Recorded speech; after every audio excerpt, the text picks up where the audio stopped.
Why do so many married women secretly crave adventures outside their relationships? Is it boredom, loneliness, or something deeper? Something ancient philosophers like the Stoics warned us about centuries ago? Today, we're diving into the shocking truth behind this question, and you might be surprised by what Stoicism reveals about human nature, relationships, and the choices we make. Stick around, because this isn't just about marriage. It's about understanding the core of who we are. Let's get one thing straight. This isn't a video about judging anyone. It's not about pointing fingers or saying who's right or wrong. This is about understanding. Because here's the thing. When we see someone making a choice we don't understand, like a married woman seeking adventure outside her relationship, our first instinct is to judge. But Stoicism teaches us to pause, to ask, what's really going on here?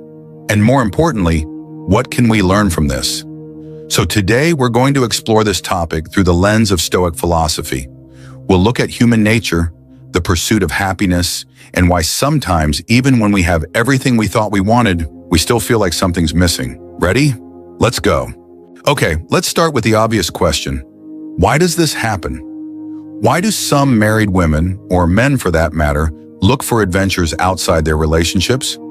On the surface, it's easy to say, oh, they're just selfish, or they're bored, or they don't love their partner anymore. But Stoicism pushes us to dig deeper, because here's the truth. Human behavior is rarely that simple. Think about it. When someone chooses to step outside their marriage, it's not just about physical attraction or a fleeting moment of excitement. It's often about something much deeper, a longing for connection, for validation, for a sense of freedom or excitement that they feel is missing in their lives. And this isn't a modern problem. The Stoics talked about this thousands of years ago. They understood that humans are complex creatures, driven by emotions, desires, and a constant search for meaning. So what's really going on here? Well, let's break it down. First, there's the issue of expectations. Many of us go into marriage with this idea that it's going to be this perfect fairy tale relationship. But the reality? Marriage is hard, it's messy, it's full of compromises and sacrifices. And over time, that initial spark can fade. The routines set in, the conversations become predictable, and for some people that can feel suffocating. But here's where Stoicism comes in. The Stoics believe that our happiness doesn't come from external things, not from our partners, not from our relationships, not from anything outside of ourselves. True happiness, they said, comes from within, from our ability to control our thoughts, our emotions, and our reactions to the world around us.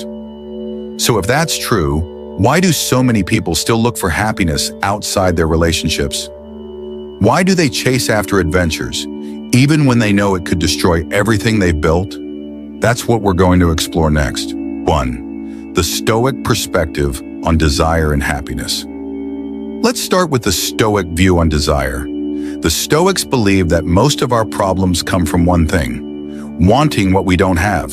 Think about it. When we're unhappy in a relationship, it's often because we're focusing on what's missing. Maybe we feel like our partner doesn't appreciate us enough, or we're bored with the routine, or we're craving something new and exciting. But here's the thing. The Stoics would say that this desire for something more, this constant craving, is the root of our suffering. They called this epithymia, which means unhealthy desire. It's the kind of desire that's never satisfied, no matter how much we get. For example, imagine a woman who's married but feels unfulfilled. She might start looking for excitement outside her marriage, maybe through an affair or by chasing after new experiences. But here's the problem. Even if she finds what she's looking for, that excitement won't last. It's like pouring water into a leaky bucket. The more she chases, the emptier she feels. The Stoics would say that the solution isn't to chase after more. It's to change how we think about what we already have. They call this, or inner peace. It's about finding contentment within ourselves, rather than relying on external things to make us happy. So how do we do that? Well, that's where Stoic practices come in. Let's talk about one of the most powerful ones. 2. Negative visualization. Appreciating what you have. Negative visualization is a Stoic exercise where you imagine losing the things you have. Sounds depressing, right? But here's why it works. It helps you appreciate what you already have. Let's say you're in a relationship and you're feeling bored or unappreciated. Instead of focusing on what's missing, try this. Imagine your partner is gone. Imagine waking up one day and they're no longer there. How would you feel? What would you miss about them? This exercise isn't about being morbid. It's about shifting your perspective. When we take things for granted, we stop appreciating them. But when we imagine losing them, we suddenly realize how much they mean to us. For example, there's a story about the Roman philosopher Seneca. He was one of the wealthiest men in Rome, but he practiced negative visualization every day. He would imagine losing his wealth, his status, even his family. And by doing this, he learned to appreciate what he had, rather than constantly craving more. So if you're feeling unfulfilled in your relationship, try this exercise. Imagine your partner is gone. What would you miss? What would you regret not saying or doing? Sometimes the key to happiness isn't getting more. It's appreciating what you already have. 3. The role of external validation. Now let's talk about something that drives a lot of people to seek adventures outside their relationships. The need for external validation. Here's the truth. We all want to feel valued. We want to feel seen, appreciated, and desired. And when we don't get that in our relationships, it's easy to start looking for it elsewhere. But here's the problem. Relying on external validation is like building your house on sand. It's unstable, because no matter how much praise or attention you get, it's never enough. You'll always want more. The Stoics had a term for this, prosoche, or mindfulness. They believe that true self-worth comes from within. It's about knowing your own value, regardless of what others think. For example, imagine a woman who's married but feels invisible. Her husband doesn't compliment her anymore, and she starts to feel like she's lost her spark. So she starts seeking attention from other men. Maybe she flirts at work, or she joins a dating app. And for a while it feels good. She feels desired again. But here's the thing, that feeling won't last, because deep down, she's still looking for someone else to validate her. And until she learns to validate herself, she'll always be chasing that feeling. So how do we break this cycle? Well, that's where Stoic self-discipline comes in. Let's talk about that next. 4. Self-discipline and the power of choice. One of the core principles of Stoicism is self-discipline. The Stoics believe that we can't control what happens to us, but we can control how we respond, and that's where our power lies. Let's go back to our example. Imagine a woman who's tempted to seek adventure outside her marriage. She's feeling lonely, unappreciated, and bored. And then she meets someone who makes her feel alive again. At this moment, she has a choice. She can give in to her desires, or she can pause and ask herself, is this really what I want? Or am I just trying to fill a void? This is where Stoic self-discipline comes in.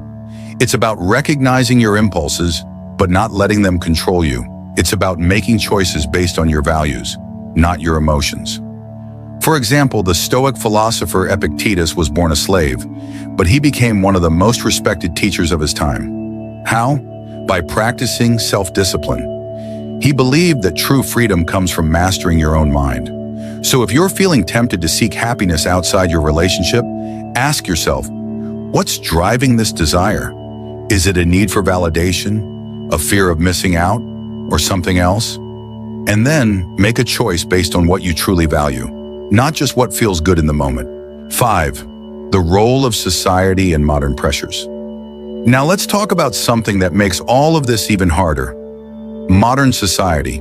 We live in a world that's constantly telling us to want more. More money, more success, more excitement. And relationships are no exception. We're bombarded with images of perfect couples, fairy tale romances, and endless adventures. And when our own relationships don't measure up, it's easy to feel like we're missing out. But here's the thing.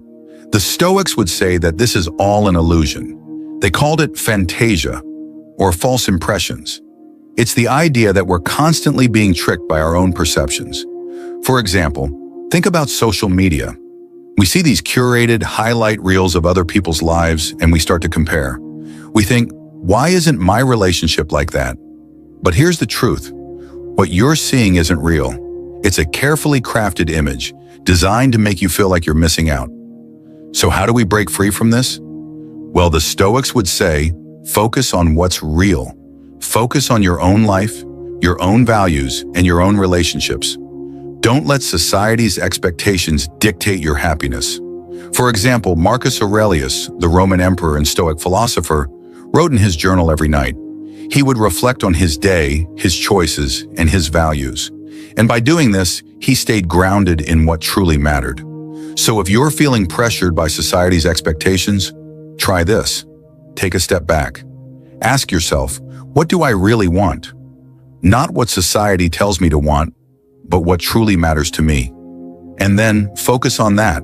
6. The power of amor. Fati, loving your fate. Finally, let's talk about one of the most powerful Stoic concepts, amor fati, or loving your fate. The idea is simple. Instead of resisting what happens to us, we should embrace it. Instead of wishing things were different, we should accept them as they are. Let's go back to our example. Imagine a woman who's unhappy in her marriage. She's tempted to seek adventure outside her relationship, but instead she chooses to embrace her situation. She says, "This is my life, this is my marriage, and instead of running away from it, I'm going to make the best of it." This doesn't mean she has to stay in a toxic or abusive relationship, but it does mean taking responsibility for her own happiness. It means finding joy in the present moment, rather than constantly chasing after something better. For example, there's a story about the Stoic philosopher Zeno. He was a wealthy merchant, but he lost everything in a shipwreck. Instead of despairing, he said, "Fortune has done me a favor. Now I can focus on philosophy." And he went on to become one of the greatest Stoic teachers of all time. So if you're feeling stuck in your relationship, try this. Instead of focusing on what's missing, focus on what you can do to make it better. Instead of wishing things were different, embrace them as they are. Because when you stop resisting your fate, that's when you'll find true freedom. Here's the hard truth. No relationship can make you happy if you're not happy with yourself first. The Stoics knew this. They understood that the key to a fulfilling life and a fulfilling relationship isn't about finding the perfect partner or chasing after endless adventures. It's about finding peace within yourself, about accepting what you can't control and focusing on what you can. So if you're feeling stuck in your relationship, or if you're tempted to seek happiness outside of it, ask yourself this. What am I really looking for? Is it excitement, validation, freedom? And then ask, can I find that within myself? Because here's the thing. When you stop looking for someone else to complete you, that's when you'll truly be free. At the end of the day, the choices we make, whether it's staying faithful in a marriage or seeking adventure outside of it, come down to one thing: our ability to understand and control our own desires. Stoicism teaches us that we can't control what happens to us, but we can control how we respond. And that's where true power lies. So if you take one thing away from this video, let it be this. Happiness isn't something you find outside of yourself. It's something you create within.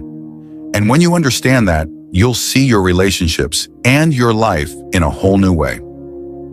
If this video made you think, hit that subscribe button, because understanding ourselves is a journey, and I'll be here to help you every step of the way.